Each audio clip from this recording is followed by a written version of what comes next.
Bismillahirrahmanirrahim. Assalamu alaikum. I hope you will be fine. Today's topic is cells and tissues, and our learning objectives are history of the formulation of cell theory and cell theory. Cell theory क्या है, इसके बनने की वजह क्या है, इसकी history क्या है, वो सब कुछ हम जो है वो इस लेक्चर में पढ़ेंगे. So first topic is history of the formulation of cell theory. Different scientist ने जो है वो इस पे काम किया कि सेल्स क्या होते हैं. डिफरेंट लिविंग ऑर्गेनिज्म में कोई ना कोई चीज़ कॉमन होती है, तो इस चीज़ को डिस्कवर करने के लिए डिफरेंट साइंटिस्ट ने काम किया. अब किस साइंटिस्ट ने क्या क्या काम किया है इसको हम पढ़ेंगे. सबसे पहले है एरिस्टोटल. एरिस्टोटल ने कहा था all animals and plants are somehow related. अब एनिमल्स और प्लांट्स तो एक दूसरे से रिलेटेड नहीं होते हैं, लेकिन फिर भी उनमें ऐसी क्या चीज़ कॉमन है. वो क्या चीज़ कॉमन है वो उस वक्त एरिस्टोटल को भी नहीं पता थी. आजकल के मॉडर्न ज़माने में आज हमें पता है कि वो चीज़ है वो सेल्स होते हैं. Every living organism is made up of cells, but we cannot see the cells through the naked eye. We need a microscope to study the cells and to view them. तो उस ज़माने में microscope नहीं होता था, तो इसलिए sales को भी हम नहीं देख सकते थे.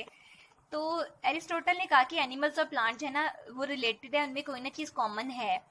तो इस आईडी ने फिर कुछ क्वेश्चंस को रेज किया, और उनमें से एक ये भी क्वेश्चन था कि is there a fundamental unit of structure shared by all organisms, कि क्या ऐसा कोई फंडामेंटल स्ट्रक्चर होता है जो कि तमाम लिविंग ऑर्गेनिजम्स में कॉमन है. यानी हर लिविंग ऑर्गेनिज्म में वो स्ट्रक्चर ज़रूर पाया जाता है और वो सेल्स होते हैं. फिर रॉबर्ट हुक ने सबसे पहले 1665 में सेल्स को डिस्क्राइब किया.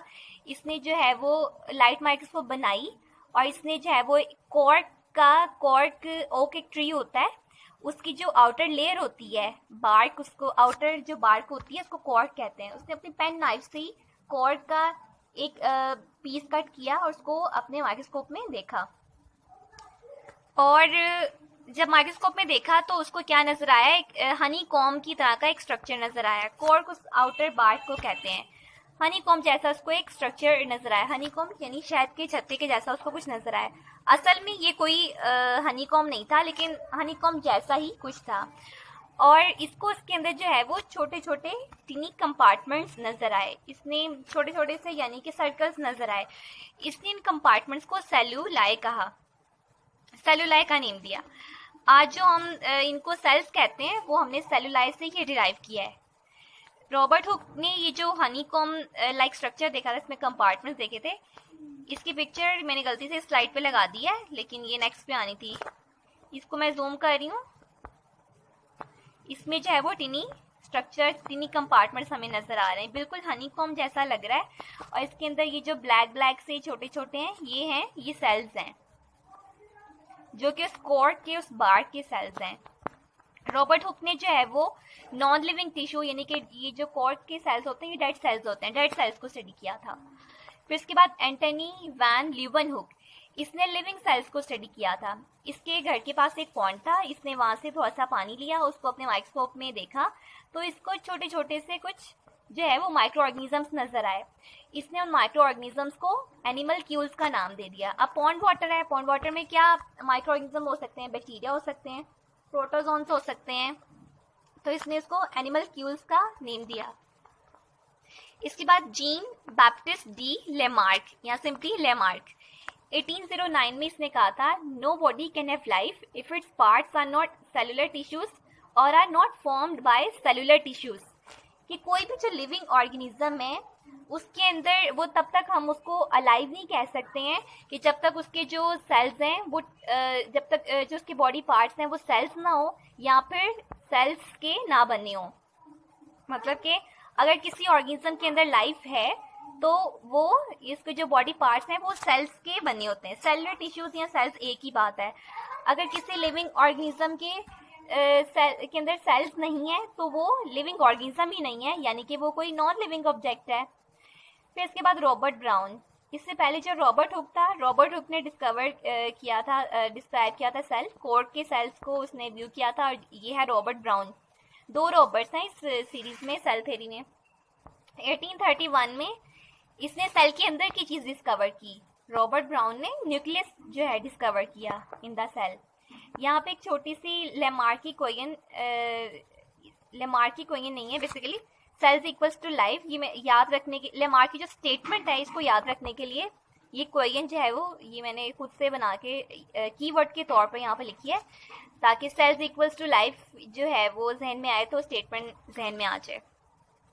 और जो इंपॉर्टेंट कीवर्ड्स हैं उसको सी ग्रीन कलर में हाईलाइट भी कर दिया। जैसे रॉबर्ट ब्राउन है तो न्यूक्लियस इसने डिस्कवर किया, लीवन-हुक ने एनिमल क्यूल्स को देखा, और जो है रॉबर्ट हुक ने कॉर्क को स्टडी किया और सेलुलाई को देखा। अच्छा जी, रॉबर्ट ब्राउन के बाद दो इम्पोर्टेंट साइंटिस्ट थे, मैथियस शील्डन एंड थियोडर शवान।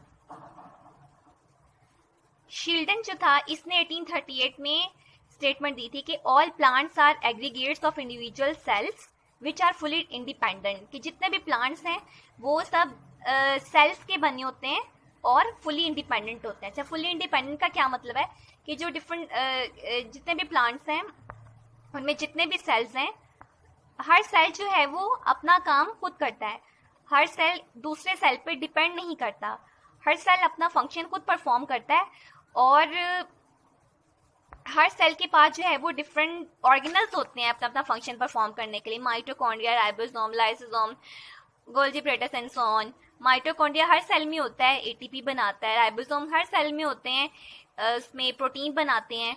तो जो डिफरेंट ऑर्गेनल्स होते हैं वो मिलके काम करते हैं हर सेल के लिए, तो इसलिए जो सेल्स हैं वो फुली इंडिपेंडेंट हैं। फिर एक साल बाद 1839 में शवान ने बताया कि जो जितने भी एनिमल सेल्स हैं वो भी जितने भी एनिमल टिश्यूज हैं वो भी सेल्स के बने होते हैं। ये जो दोनों स्टेटमेंट्स हैं शील्डन एंड शवान की, ये आगे जाके सेल थ्योरी का भी पार्ट बनी। इसके बाद है रूडोल्फ विर्चो।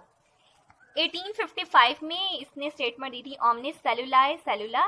ये किसी और जो है वो लैंग्वेज की स्टेटमेंट है और इसकी ट्रांसलेशन इंग्लिश में ये थी कि all living cells arise from pre existing cells.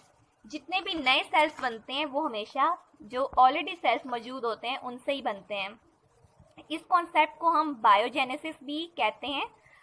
Biogenesis के लिविंग सेल्स हमेशा लिविंग सेल्स से बनते हैं। लेकिन जो रूडोल्फ विर्चो है वो अपने इस हाइपोथेसिस को प्रूव नहीं कर सका था। बाद में ये एक और ब्रिलियंट साइंटिस्ट ने, लुइस पास्चर ने इस हाइपोथेसिस को प्रूव किया था और एक्सपेरिमेंटली इसको प्रूव करके दिखाया था। तो ये था, ये जो सारे ये सेल थ्योरी में ये सारे साइंटिस्ट हैं जिन्होंने अपना अपना रोल प्ले किया था।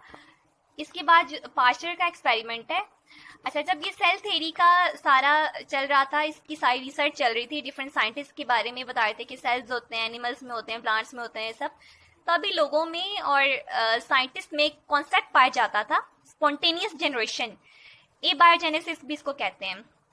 अब स्पॉन्टेनियस जनरेशन, ए बायोजेनेसिस, ये क्या होता है?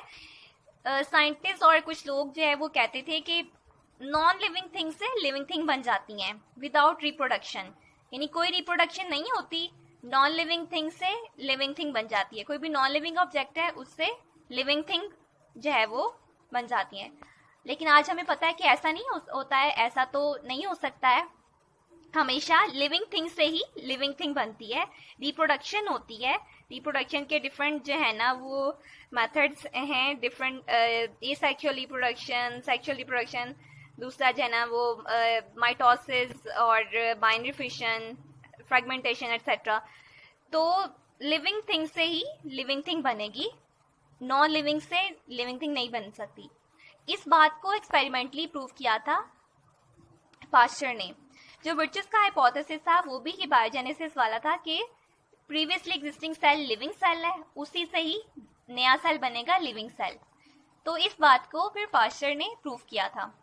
पास्चर का एक्सपेरिमेंट, ये जो स्पॉन्टेनियस जनरेशन है पास्चर एक्सपेरिमेंट, ये बुक में नहीं लिखा हुआ, लेकिन as a student of biology अगर आपको पता हो तो ये बहुत अच्छी बात है। अच्छा जी, पास्चर ने क्या किया, एक फ्लास्क लिया, ये ब्लू कलर का एक फ्लास्क नजर आ रहा है, इसके अंदर इसने ब्रॉथ सोल्यूशन ऐड किया। ब्रॉथ सोल्यूशन क्या होता है, इसने एक लिक्विड लिया और उसके अंदर मीट के चंक्स ऐड कर दिए, वेजल ली, मीट के चंक्स ऐड किए और एक लिक्विड डाल दिया और फिर इसको अच्छे से ये जो एक स्पाइरल सी इसकी ये जो लिड स्पाइरल लिड है या नेक लिड कह सकते हैं, सिंपल लिड भी कह सकते हैं, इसको इससे अच्छे से कवर कर दिया। ठीक है, ये स्पाइरल से लिड से इसको कवर कर दिया और फिर इसको हीट किया। जब हीट किया तो इसके अंदर जितने भी माइक्रो ऑर्गेनिज्म से बैक्टीरिया, वायरस, फंजाई सब इसमें किल हो गए, यानी कि ये स्टीराइल हो गया। अब इसके अंदर कोई भी माइक्रो ऑर्गेनिज्म नहीं है। ठीक है, पहला स्टेप ये हो गया। फिर सेकंड पे क्या किया कि ये जो हीट किया था, यहाँ पे फर्स्ट स्टेप में हीट है, सेकंड वाली जो डायग्राम है यहाँ पे हीट नहीं है। इसको ठंडा किया, इस वेसल को ठंडा किया। जब ठंडा किया तो इसमें चेक किया तो इसमें कोई भी ग्रोथ नहीं हुई। और यहाँ पे देख सकते हैं वेसल में जो लिक्विड है उसका कलर येलो है, सेकंड वाली डायग्राम में भी येलो है। जब ये जो पहली वाली डायग्राम है ये जब हमने हीट कर ली है, तो हीट करने के बाद की डायग्राम है कि हीट किया तो सारे माइक्रो ऑर्गेनिज्म किल हो गए और फिर थोड़ी देर तक ठंडा किया। जो इसका लिड है वो अभी तक ऊपर ही है, हमने लिड को भी रिमूव नहीं किया, तो अभी भी कोई माइक्रो ऑर्गेनिज्म ग्रो नहीं किया। अब जो स्पॉन्टेनियस जनरेशन था, एबायोजेनेसिस, वो कहता था कि इसके अंदर जो मीट के चंक्स हैं उससे बैक्टीरिया ग्रो कर जाएंगे। लेकिन जो पास्चर का एक्सपेरिमेंट है, ये सेकंड स्टेप में ही हमें पता चल गया कि ऐसा नहीं हुआ। मीट के जो चंक, मीट नॉन लिविंग है ना, नॉन लिविंग ऑब्जेक्ट है, नॉन लिविंग थिंग, उससे ये बैक्टीरिया प्रोड्यूस नहीं हुए क्योंकि हमने इसको स्टीराइल कर दिया था, इसको जो है वो सारे माइक्रोब्स को किल कर दिया था।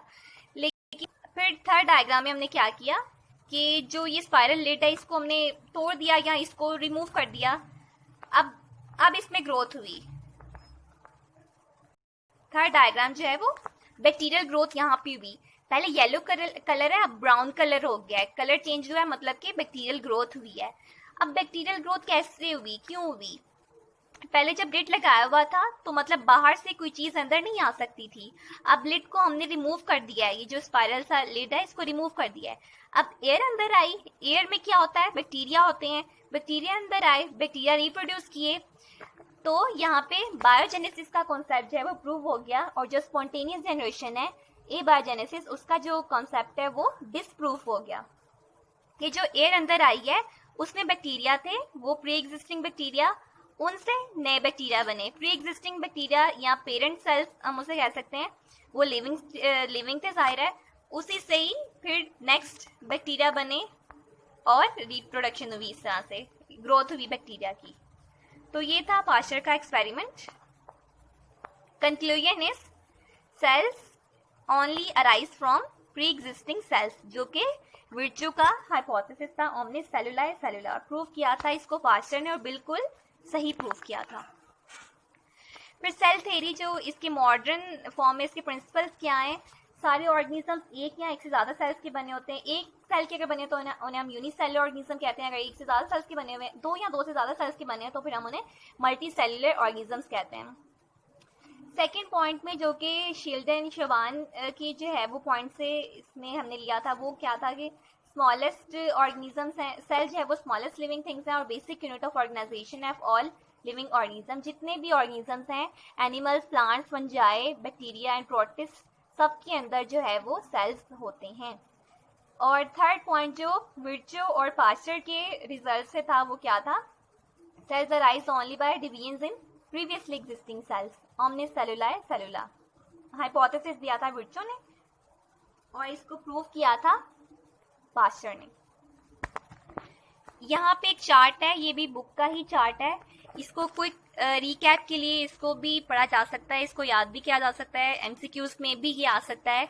ज़ेचेरियस जेनसन ने इन्वेंट की थी फर्स्ट कंपाउंड माइक्रोस्कोप 1590 के अंदर, और रॉबर्ट हुक ने डिस्कवर किया था सेल। कॉर्क के टिश्यूज इसने देखे थे, हनी कॉम्प्लेक्स स्ट्रक्चर देखा था, सेलुलाई का नाम दिया था 1665 के अंदर। फिर लिवन हुक ने लिविंग ऑर्गेनिजम्स को स्टडी किया था 1674 के अंदर। पॉन्ड वाटर से इसने एनिमल क्यूज को देखा था। लेमार्क ने कहा था कि अगर सेल्स होंगे तो ही लाइफ होगी, अगर सेल्स नहीं है तो सेलुलर टिश्यू मौजूद नहीं है तो फिर वो लिविंग ऑब्जेक्ट नहीं है। 1809 में इसने स्टडी किया था। रॉबर्ट ब्राउन ने न्यूक्लियस डिस्कवर किया था 1831 के अंदर। शेल्डन ने प्लांट टिश्यू स्टडी किए थे 1838 के अंदर। शवान ने एनिमल टिश्यू स्टडी किए थे 1839 के अंदर। इन्होंने कहा था कि एनिमल्स और प्लांट टिश्यूज सेल्स के बने होते हैं। विर्चू ने प्रपोज किया था ओमनिस सेलुला 1855 के अंदर, और फिर लुइस पास्चर ने इसका प्रूफ दिया था ओमनी सेलुलर सेलुलर का 1862 के अंदर। नेक्स्ट शॉर्ट टॉपिक इज सब सेलुलर और ए सेलुलर पार्टिकल्स। अब कुछ ऐसे भी लिविंग ऑर्गेनिजम्स होते हैं जो कि सेल्स के नहीं बने होते हैं, मतलब कि उनके अंदर आधी खसूसियात जो है वो सेल्स की होती हैं और जो आधी करेक्टरिस्टिक हैं वो सेल्स की नहीं होती हैं।